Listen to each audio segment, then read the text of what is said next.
Riau Hijau. Riau Hijau ini merupakan program yang dicanangkan oleh Gubernur kita, Bapak Samsuar. Itu persoalannya semakin kompleks mengingat cakupan wilayah yang lebih luas, kemudian juga masing-masing kabupaten kota juga dengan keotonomian mereka juga mempunyai regulasi sendiri-sendiri tentunya.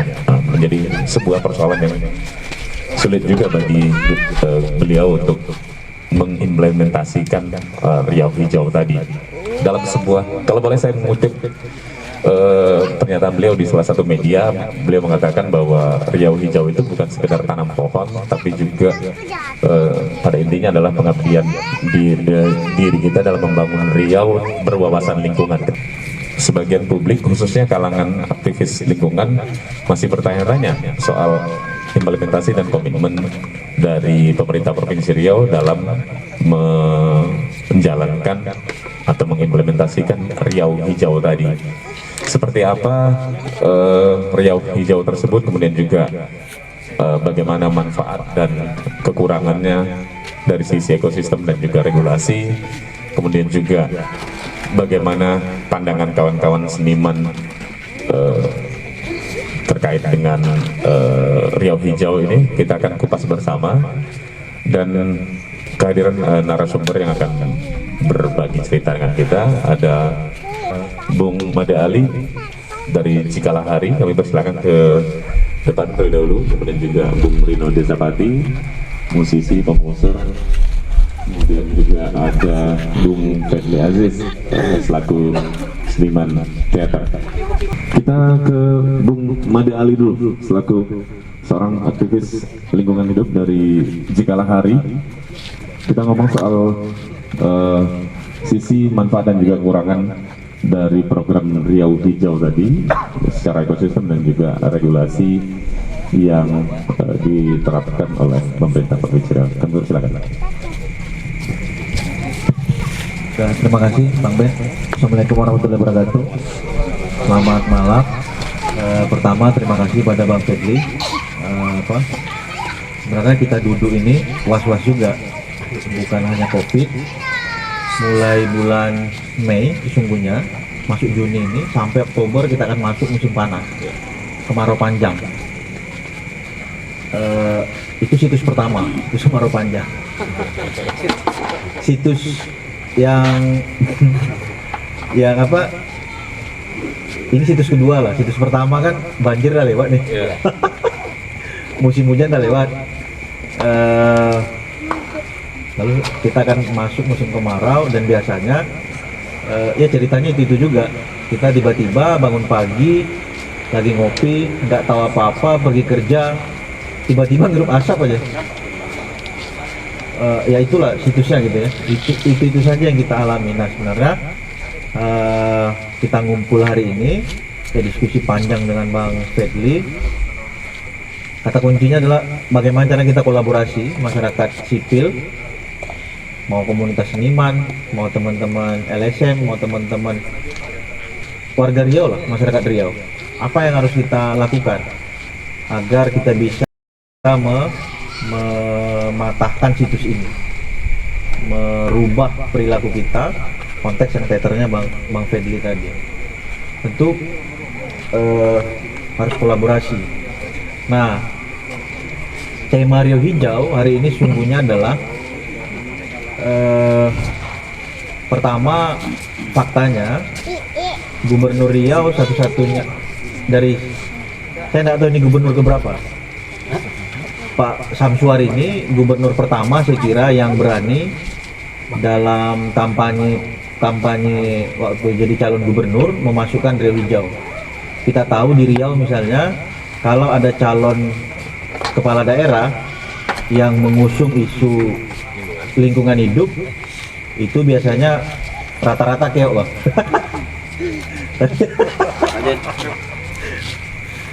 Mas, rata-rata keok. Karena apa ya? Karena itu dianggap tidak pro investasi dan seterusnya.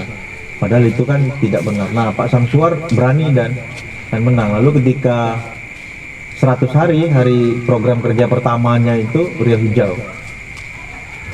salah satunya Karhutla, lalu bicara ruang kelola rakyat, dan lebih besar dia mau memperbaiki tata kelola sumber daya alam di Riau, yang tujuan besarnya dua kan, tidak ada lagi banjir di musim hujan, tidak ada lagi asap di musim kemarau.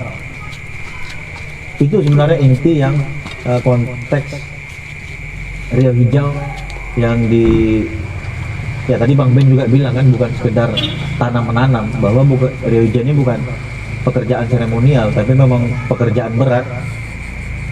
Kalau dari catatan teman-teman Jikalahari ya, Pak Samsuar mencoba mengembalikan ruang ekologis itu yang sudah porak-poranda kan, ruang ekologis hidup antara manusia dan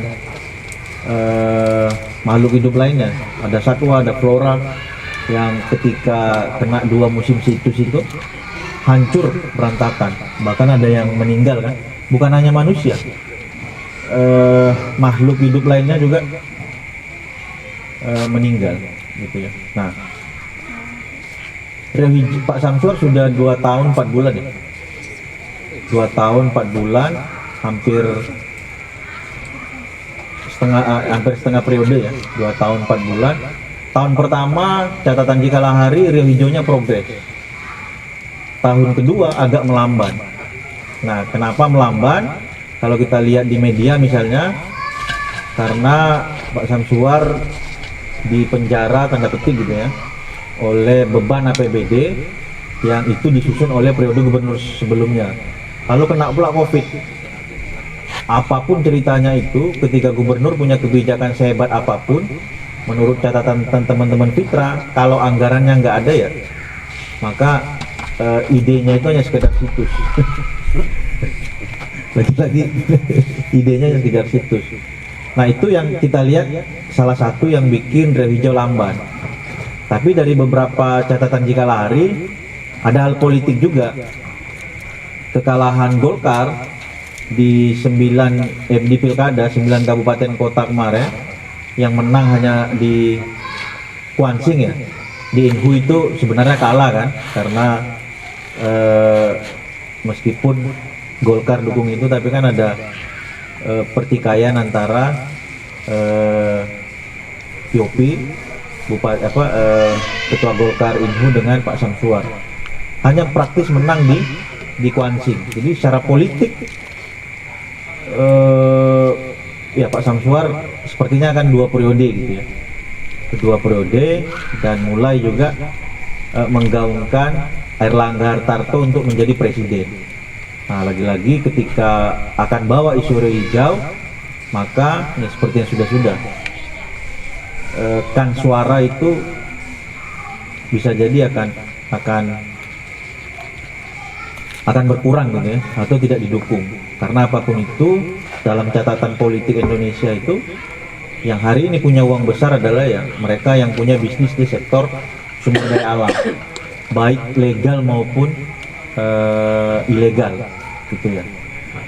Karena ini sudah jadi dokumen publik, sudah jadi dokumen kebijakan yang sudah dilegalkan dalam RPJMD Provinsi Riau.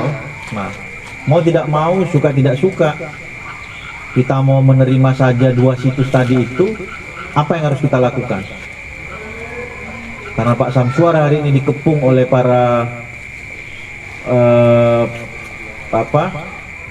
politis ya, oleh kekuatan politik, dan tenaganya pikirannya juga habis ke sana. Mau tidak mau, publik harus menyelamatkan yang namanya Riau Hijau itu. Nah, bagaimana cara menyelamatkan? Nah, saya kira ayo kita diskusi serius lah malam ini. Orang bisa lebih serius. Serius, maksudnya bercanda gitu ya. Karena ini sudah jadi dokumen publik, tarikan antara kepentingan politik 3 tahun 2024 itu kan kental itu. Nah, sementara kita publik yang sudah Riau Hijau itu menjadi salah satu tugas kita, kewajiban publik gitu ya untuk mengawal itu, ayo kita tarik ke Pak Samsuar ke jalurnya lagi. Makanya kita butuh kolaborasi rame-rame. Nah, apa contoh kecil yang bisa kita lakukan? Bisa tidak? Di bulan Juni sampai Oktober ini tidak ada karhutla di Riau. Gitu ya. Ajak lagi Pak Samsuar untuk berdiri di kebijakan yang sudah dia buat itu. Meskipun di tengah COVID ini. Jika lari misal jelang Hari Lingkungan Hidup Sedunia tanggal 5 Juni itu ini mulai ramai karena jika lari mulai masuk ke jantungnya para politisi dan perusahaan. Kami itu sedang mendorong agar publik coba menggunakan kekuatannya. Kekuatan kita sekarang apa? Uang yang kita tabung di bank. Ternyata uang yang kita tabung di bank itu, di bank luar negeri, terutama bank di Indonesia, bank swasta maupun bank negara gitu ya, uang yang terhimpun dari kampung, dari kota, dihimpun, ternyata dikasih ke korporasi yang bikin 2 situs tadi itu, situs banjir dan situs asap.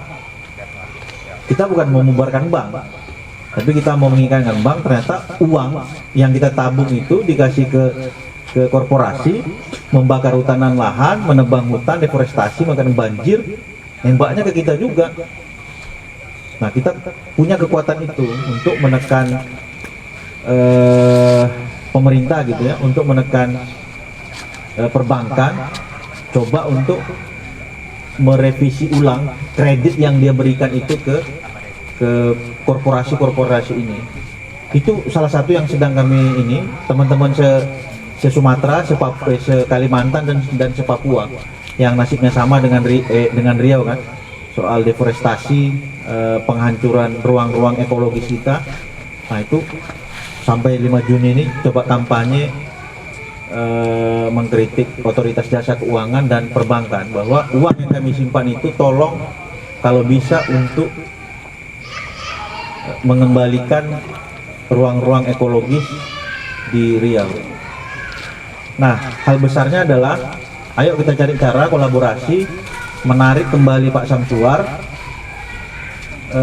mengimplementasikan kebijakan Riau Hijau itu yang sesungguhnya itu adalah sudah jadi kebijakan publik dan kita wajib menjaga itu. Saya kira itu sambil kita diskusi nanti ya. Terima kasih Bang Ben. Oke, terima kasih Bung Made Ali sudah membuka. Ini kita sudah kehadiran narasumber kita yang lainnya.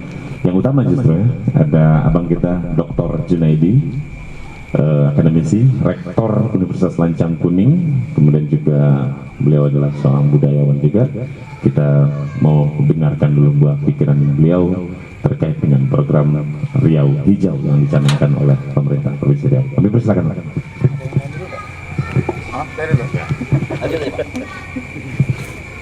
Kami perspektifnya beda. Oh gitu. Ya, baik, terima kasih. Assalamualaikum warahmatullahi wabarakatuh. Waalaikumsalam. Mohon maaf, saya terlambat, baru jam 8.30 tadi baru sampai. Jadi agak lambat di sini. Terima kasih Fadli, terima kasih kawan semua. Saya akan lebih melihat dari sisi sastra budaya seperti bidang saya dengan Fadli ya. Terkait Riau Hijau gitu. Kalau kawan-kawan sastrawan, kawan-kawan seniman gitu, mengungkapkan kemarahan kah atau kritik kah gitu ya, itu kan biasanya melalui karya-karya sastra gitu. Saya beberapa kali membahas ada puisi, ada cerpen ya, dan mungkin juga ada drama, teater gitu yang dimainkan oleh kawan-kawan di sini yang mengkritisi persoalan-persoalan lingkungan yang ada di Riau. Gitu. Nah, apa kontribusi kawan-kawan sastrawan misalnya dalam menggaungkan, mengangkat isu-isu lingkungan ke dalam karya mereka gitu. Nah, bagi saya sebagai kritikus sastra,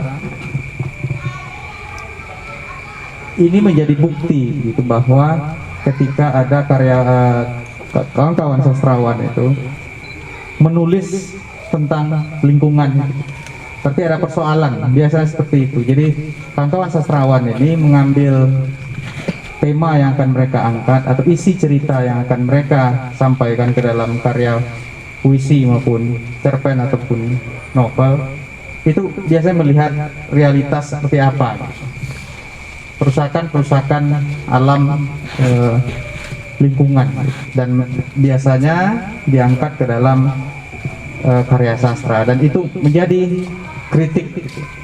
Nah, saya tidak masuk ke wilayah kebijakan, walaupun sebenarnya hijau tentu ini adalah kebijakan yang harus dibuat oleh pemerintah, dan ini memang menjadi visi di awalnya gitu. Nah, jika publik, jika masyarakat gitu ingin terlibat dalam program ini, artinya persoalan lingkungan itu kan tidak hanya menjadi program kebijakannya pemerintah. Jelas pemerintah punya kebijakan, punya aturan, punya power untuk melakukan itu gitu. Namun kita publik tentu bisa melakukan, tadi mungkin sudah disampaikan ya, harus apa yang harus kita lakukan gitu. Nah, bagi seniman ya itu pemberontakannya dengan karya-karya seperti itu. Terus ada nggak manfaat pemberontakan yang dilakukan secara simbolik oleh kawan-kawan sastrawan, budayawan, seniman misalnya? Pasti ada menurut saya. Karena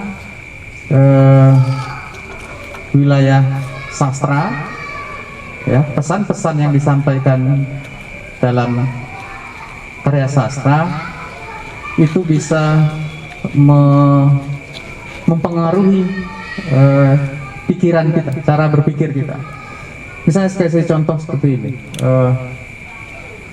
Saya besar waktu itu tamat pada masa reformasi, masa demo besar-besaran menjatuhkan Soeharto. Saya berada di Bandung waktu itu semester 6 gitu. Nah, saya mengakui bahwa misalnya lirik-lirik lagunya Iwan Fals pada masa itu kan bukan cukup, malah sangat mendorong kita untuk berpikir lebih demokratis, lebih bebas. Tapi Iwan Fals tidak mengajak kita untuk berdemo pada waktu itu, tapi pikiran-pikiran, semangat yang dia tulis ke dalam lagu itu mendorong kita, merangsang kita untuk berjuang, melakukan perubahan-perubahan di Indonesia pada saat itu. Nah, seperti itu contoh sederhana lah, gitu, bahwa seniman, karya sastra, apapun ya, bisa juga dengan lukisan misalnya, dengan pemberontakan seperti itu, bisa melakukan kritik-kritik terhadap pemerintah, dan itu berguna menurut saya, dan malah sangat penting ya, karena pesan-pesan karya sastra mempengaruhi pikiran kita.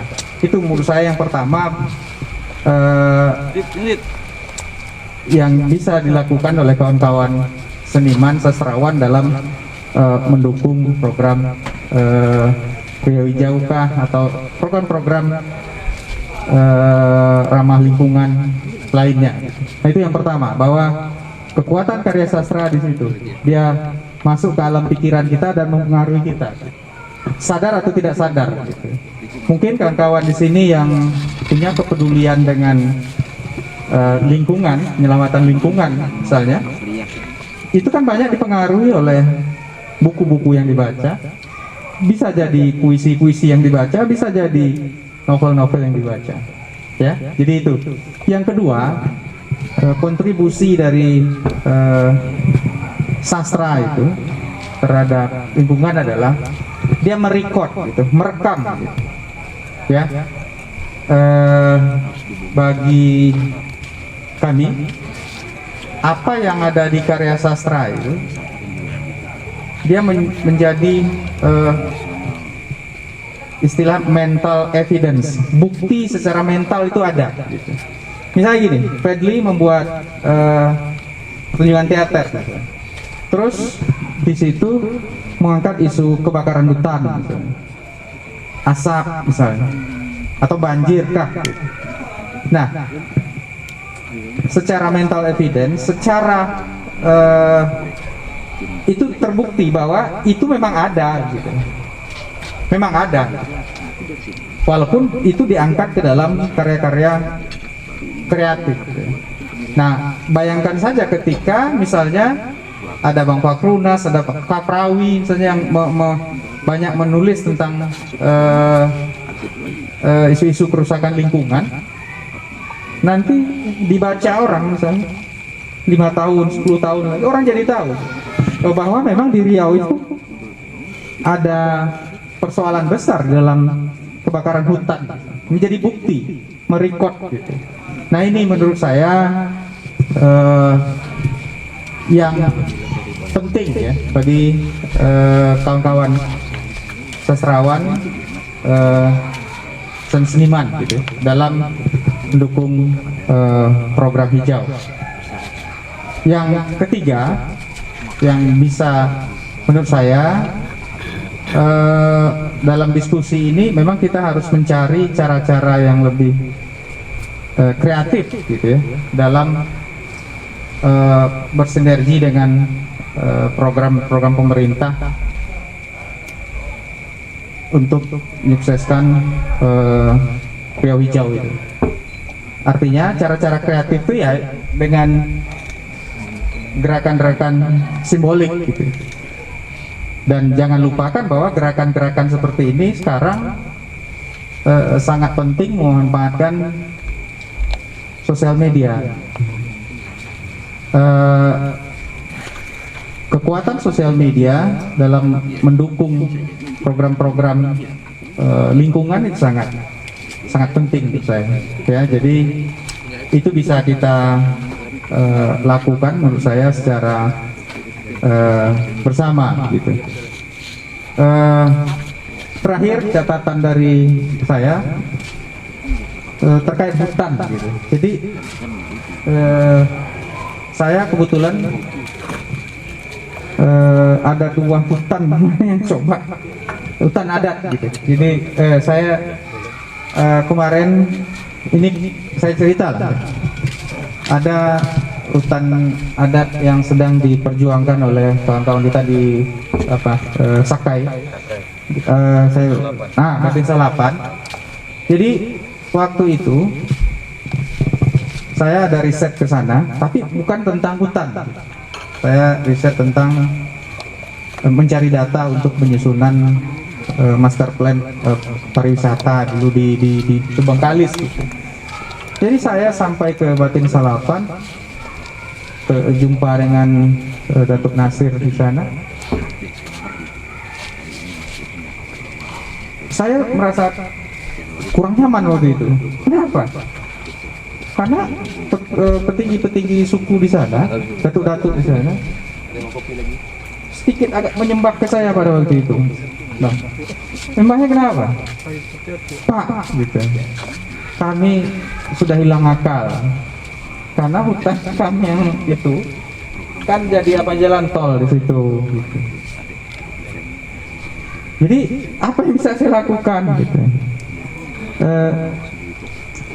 Kalau bisa kami ingin Pak Samsuar pada itu. Kami nggak punya apa lagi, kekuatan apa lagi untuk mempertahankan hutan adat kan. Jadi jika itu terjadi, hutan adat mereka itu dibelah oleh jalan tol itu. Wah, itu kan kasihan sekali, gitu. Saya kasihan sekali menengok di situ. hati saya, ya ini kita harus selamatkan gitu ya. Hutan yang kalau sempat hutan yang sekitar 250 kalau nggak salah saya itu 250 hektar itu hilang. Rasa-rasanya di mana lagi kita meletak muka kita di Riau ini gitu, untuk mempertahankan itu saja kita tidak bisa. Tapi akhirnya karena saya ingin sekali lah ya untuk menyelamatkan hutan itu, di sana itu, saya menelpon Pak Gubernur akhirnya. Saya telepon Pak Gubernur, saya sampaikan lah bahwa ini Datuk Sakai itu sangat ingin Bapak datang ke sana, karena hanya Bapak yang bisa menyelamatkan hutan itu. Alhamdulillah, Sabtu saya telepon, Minggu pagi Bapak berangkat ke sana, ya, dan memerintahkan Kadis Kehutanan dan apanya lah gitu ya. Nah itu bagi saya salah satu gitu. Dan saya dapat info terakhir, usulannya sudah masuk ke ini ya, ke agak belakang ya. Nah itu mungkin salah satu yang ingin dan sebenarnya banyak gitu ya, bukan banyak, ada beberapa hutan-hutan adat itu memang yang harus kita dampingi, dan kawan-kawan LSM saya rasa sangat berpengalaman lah ya yang di bidang-bidang lingkungan ini untuk mendampingi di sana. Nah kemudian saya juga hari ini ditunjuk sebagai ketua oleh Ninik Mama Kampa. Di situ ada hutan adat juga kan? Ada hutan adat sekitar 150 atau 120 ya, saya lupa. Hektar. Di situ ada juga hutan adat. Nah, saya membayangkan dari Pekanbaru sekitar setengah jam itu bisa kita Kampa itu. Dan ini mamanya menurut saya sangat terbuka untuk ini. Tapi memang apa ya? Yang ingin saya sampaikan sebenarnya adalah kita harus melakukan pendampingan ke masyarakat gitu. Karena mereka secara administrasi lemah gitu. Mungkin itu juga yang perlu kita perkuat ya. Ketika kita berbicara tentang program-program hijau penyelamatan lingkungan di Pekanbaru. Karena kasihan kita melihat Ninik Mama misalnya yang sangat awam misal memahami hukum gitu. Kemudian juga untuk pengembangan mereka juga ini juga awam. Kemudian yang parah lagi nanti bagaimana konflik anak kemenakan di sana itu gitu. Nah itu juga perlu kita apa ya dampingi mungkin istilahnya. Itu ya kawan-kawan sekalian, mungkin menurut saya yang bisa saya sampaikan pada kesempatan ini, dan nanti mungkin kita bisa saling diskusi. Saya simpulkan, satu, sastra tadi itu kekuatannya mempengaruhi pikiran kita, merekod, kemudian kita cari cara-cara yang lebih kreatif untuk melakukan hutan, dan mari kita dampingi masyarakat kita dalam program-program penyelamatan lingkungan. Itu wacana dari saya, mari kita sama-sama diskusi. Terima kasih. Assalamualaikum warahmatullahi wabarakatuh. Terima kasih Abang Dr. Junaidi. Selanjutnya kita ke Bung Rino. Kita habiskan dulu ya wacana di awal dulu, nanti baru kita buka diskusi. Ke Bung Rino dulu. Silakan Bung. Terima kasih. Assalamualaikum warahmatullahi wabarakatuh. Berbicara masalah Riau Hijau ini, saya bersama kelompok saya Riau Ritem itu sudah pernah menarasikan itu di 2014. Jadi kita proses dari 2013, kita mengangkat Swarna Dwipa, bahwa Swarna Dwipa itu setelah melalui riset selama 5 tahun dari tahun 2008-2009, memang akhirnya kita agak kesulitan menemukan hutan yang diceritakan oleh Datuk Raja Dubalai pada saat itu, bahwa memang betul-betul hijau, penuh dengan apa aja ada bisa didapatkan gitu pada di narasi-narasi yang dituturkan oleh Datuk Raja Dubalai. Nah, 2014 setelah karya itu jadi, kita mulai merepresentasikan itu tur Jawa dan tur Indonesia Timur. Dan di Singapura waktu itu ada seorang penikmat musik, dan kebetulan beliau itu anaknya Menteri Abdul Ghani di era Soekarno. Jadi Ibu Wati Abdul Ghani itu datang, dia bercerita bahwa dia ingin datang ke Riau. Dia ingin datang ke Riau untuk melihat untuk melihat hijaunya Riau. Ya, karena dia melihat ada beberapa berita itu sering asap dari tahun 90-an itu sering asap gitu. Ya, kita sambil santai kita bilang bahwa ya karena dari tahun 90 penuh asap, sekarang tinggal sawit Bu, yang hijau itu tidak ada gitu. Dan mirisnya lagi, dari perspektif kita di musik itu salah satunya gambus. Gambus itu gambus selodang Riau itu kan identik dengan kayu nangka gitu. Sekarang bahkan gambus itu diproduksi dengan menggunakan kayu akasia. Karena kayu nangka itu sendiri pun tidak bisa diproduksi bikin gambus gitu. Entah di bonsai orang nggak ngerti juga ya. Makin kecil. Entah kan. Jadi gambus yang saya pakai itu dari tahun 2001. Akhirnya saya mencoba memanfaatkan kayu yang ada, karena bahan materi nangka itu sendiri tak ada. Akhirnya dicoba di custom ulang bahwa inilah selodang Riau, gambus selodang Riau untuk pengiring zapin itu yang asli gitu. Karena kalau dengan akasia secara karakter soundnya pasti jauh sangat berubah, karena kekeringannya beda gitu, tingkat kekeringannya beda.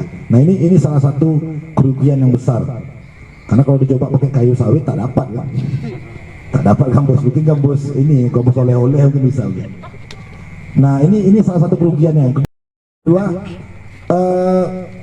betapa besarnya pada saat itu era itu kita menceritakan secara musikal di dalam karya itu. Silakan Anda datang ke Riau, saksikan Muratakus, saksikan lihat karya nenek moyang kita. Nah, setelah kita promosikan, mereka datang di Muratakus. Mereka kirim foto terus bilang, "Bang, kami di Muratakus, kok yang jual baju kaosnya I Love Bukit Tinggi ini." Nah ini salah satu yang kita promosikan itu tidak tepat sasaran gitu. Kita promosikan, wah ini Riau ini betul-betul hijau ya. Mungkin hijau lambang partai, kalau nggak ngerti juga. Jadi tahun 2018 atau 2019 kita Riau Ritam bersama Bang Made Ali, Simbaji Kaler, kita sempat diskusi di sebuah kafe waktu itu, ingin berkolaborasi waktu itu apa yang kira-kira bisa kita campaign untuk Riau Hijau ini. Waktu itu sebelum Pak Samsuat belum duduk. Apa yang akan kita presentasikan? Kebetulan kami waktu itu akan persiapan tur ke Portugal dan Spanyol waktu itu. Nah, wacana itu putus di tengah jalan karena setelah itu kita akan diskusi untuk itu, ternyata COVID lebih banyak menyerang kita, akhirnya wacana itu terhenti, bukan di stop, terhenti dulu, pending. Nah memang dari kemarin kita memang coba bagaimana caranya mengkampanye lewat seperti yang diungkapkan oleh Dr. Junaidi tadi, bahwa lewat sastra seni ya ini bisa kita mengkampanye bagaimana mengajak masyarakat untuk minimal dari lingkungan kita sendiri gitu, karena ini juga pengaruh kepada ekosistem kesenian itu sendiri. Ekosistem kesenian kita sendiri kan epicentrum kesenian kebudayaan itu kan berada di kabupaten Ceruk Kampung kita itu gitu. Nah, Pekanbaru ini kan hanya sebagai etalase bagaimana karya-karya itu dipamerkan atau digelar. Nah, karena kita punya media itu, bagaimana caranya kita bisa mengkampen dan kita juga butuh masukan dari beberapa kawan-kawan mungkin yang di sini, apa yang kira-kira bisa kita bawa ke panggung-panggung internasional. Karena kalau soal sindir menyindir kan orang Melayu ini paling nomor satu nih, nyindir menyindir. Cuma karena yang disindir orang Melayu enggak sama inilah kan balas pantun ya kan. Jadi itu yang kita coba. Salah satunya dari segi instrumen, kita mencoba mengangkat instrumen-instrumen yang sudah hampir punah seperti gampang kayu, Gampang kayu itu, kayu juga kayu khusus, tidak juga bisa kayu sembarangan. Dan kayu khusus itu pun kita datang ke pengrajin di Kampar, payah mesti masuk ke hutan, nunggu sehari masuk hutan baru dapat kayunya. Kan agak ini nih, agak miris gitu. Tapi kalau perusahaan korporasi besar, main masuk ya kan, main tebangnya kan. Nah ini salah satu kerugian bagaimana kita mencoba mengangkat lagi yang sudah yang sudah hilang itu ternyata tidak bisa diproduksi dengan banyak, dengan masif. Itu kerugian yang dari segi instrumen. Terus ada juga cerita-cerita sastra lisan yang kita angkat, kita create menjadi satu komposisi musik yang dimana ceritanya itu sudah tidak ada lagi kan. Misalnya Bora Mahat, cerita-cerita kayak gitu itu sudah tenggelam. Oke, kita belok ke Suara Jiwa, karena Suara Jiwa tentang Muara Bio, Songgan, terus ke Kotolamo, ke arah situ kan. Nah, cuma akses ke situ tuh jarang, belum pula kemarin kan. Nah ini yang kita coba bagaimana mengetuk hati pemerintah bahwa ayo kalau secara ini masyarakat sudah mulai menjaga, tapi kalau hanya masyarakat saja tiba-tiba dapat izin yang korporasi besar untuk masuk ke dalam itu kan kita banyak yang dirugikan kan. Salah satunya yang selalu kita dengung-dengungkan itu di karya Suara Jiwa itu bahwa hutan kita, ya hutan itu kita anggap ibu, langit bapak kan. Jadi bapak langit, ibu bumi yang di karya di sastra lisan yang kita tulis itu kita angkat ke dalam sebuah karya. Dan yang direspon itu ada di Australia waktu di Adelaide Festival itu mereka merespon dan mereka tahu cerita tentang pembakaran hutan yang besar-besaran di Sumatera. Terus di salah satunya juga di Portugal kemarin. Portugal juga mereka mencoba mempromosikan Bono. Cuman sayangnya abrasi di pinggir itu makin lama makin ini gitu. Terus saya bilang kalau di Bono itu surfingnya harus yang profesional, karena kalau tidak profesional kejar-kejaran sama buaya muara gitu. Jadi kita sudah berusaha untuk mencoba merepresentasikan Riau Hijau itu, tinggal bagaimana masyarakat juga seperti Bang Mahdi bilang tadi, masyarakat juga saling menangkap isu campaign ini untuk sama-sama menjaga ini. Mungkin itu aja dari saya. Nanti kita diskusi lebih lanjut. Assalamualaikum warahmatullahi wabarakatuh. Waalaikumsalam. Baik, terima kasih. Assalamualaikum warahmatullahi wabarakatuh. Alhamdulillah malam ini wujud juga acara kita, diskusi santai Riau Hijau di Cafe Bonsai. Terima kasih juga buat kawan-kawan yang hadir, dan lebih banyak sebenarnya kawan-kawan seniman takut di swab di tempat, kemudian banyak yang akhirnya izin aku tidak berani gitu. Jadi mereka berpikir ketua seniman datang, penjahatnya datang. Mereka berpikir seperti di kafe-kafe yang lain gitu, tempatnya tidak tersembunyi, ya kan? Kita macam di hutan ini kan, tapi hutan bonsai gitu. Terima kasih. Alhamdulillah saya semenjak bergabung di Riau Pos dulunya, saya concern di budaya, kemudian saya selalu ikut dengan kawan-kawan dari LSM lingkungan, dari Greenpeace dan lain sebagainya. Saya ikut ke mereka kemanapun mereka pergi, masuk hutan, keluar hutan dan lain sebagainya, kemudian bercerita dengan para nenek mama, bercerita dengan para datuk-datuk dan lain sebagainya.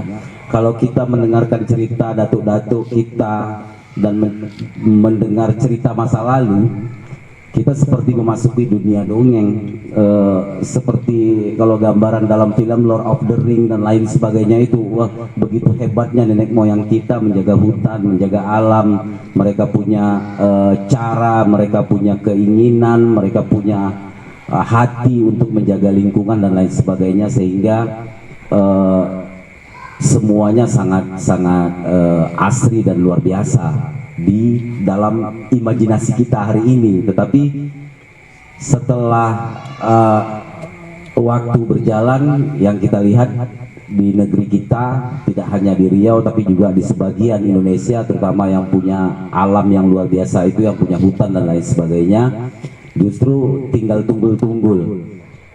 Kita cuma bisa bertanya kepada abu yang ditiup di tunggul-tunggul, tidak ada jawaban, tidak ada yang lain, bahkan tidak ada pertanyaan lagi.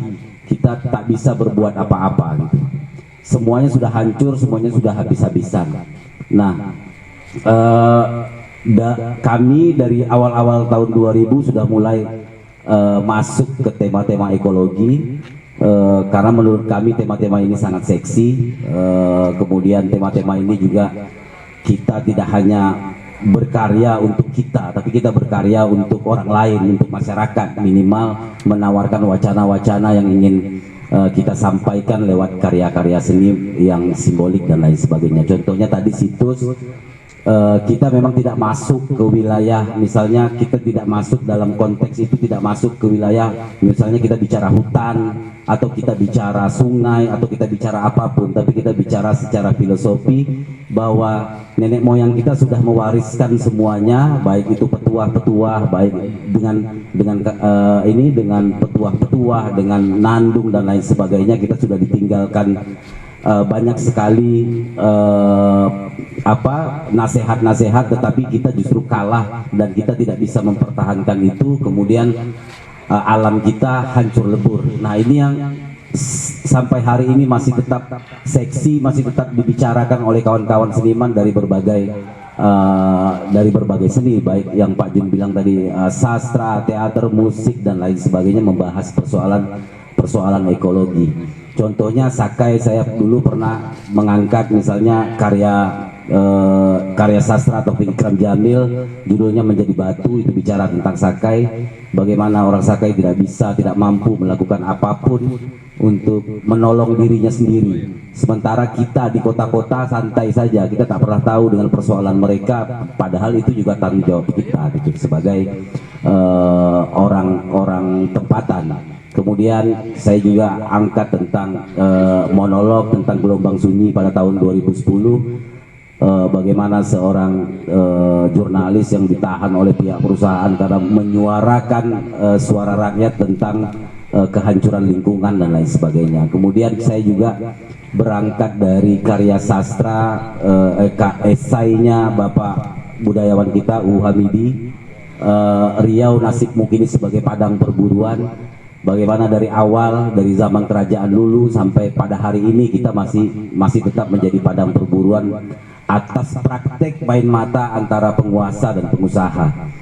Nah, ini yang coba terus kami suarakan melalui karya-karya seni, melalui wacana-wacana yang kami tawarkan, dan ini karya ini juga sudah kami tampilkan di beberapa kabupaten kota. Kemudian kami ingin juga menampilkan karya-karya itu di hutan. Kami juga ingin menampilkan karya-karya itu di kampung-kampung, bagaimana kita mengajak masyarakat untuk bersama-sama memikirkan nasibnya dan nasib kita bersama melalui wacana-wacana yang kita tawarkan. Nah,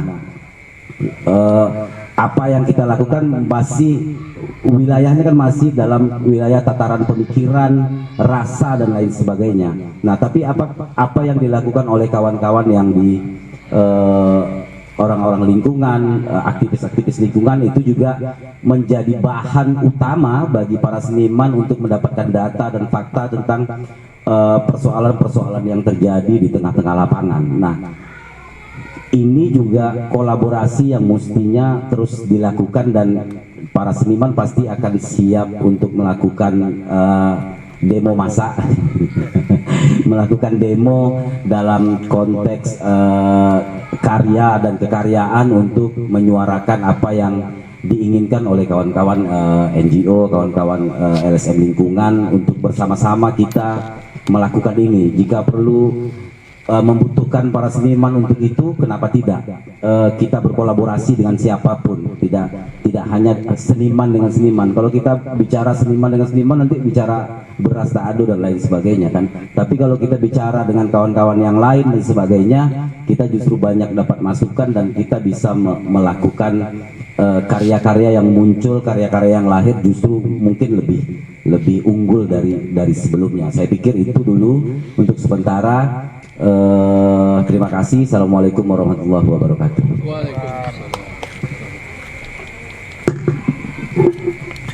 Baik, terima kasih Bung Fredly Aziz dan juga Bung Rino Desapati, dua seniman musik dan teater yang telah menyampaikan buah pikiran mereka, wacana terkait dengan Riau Hijau.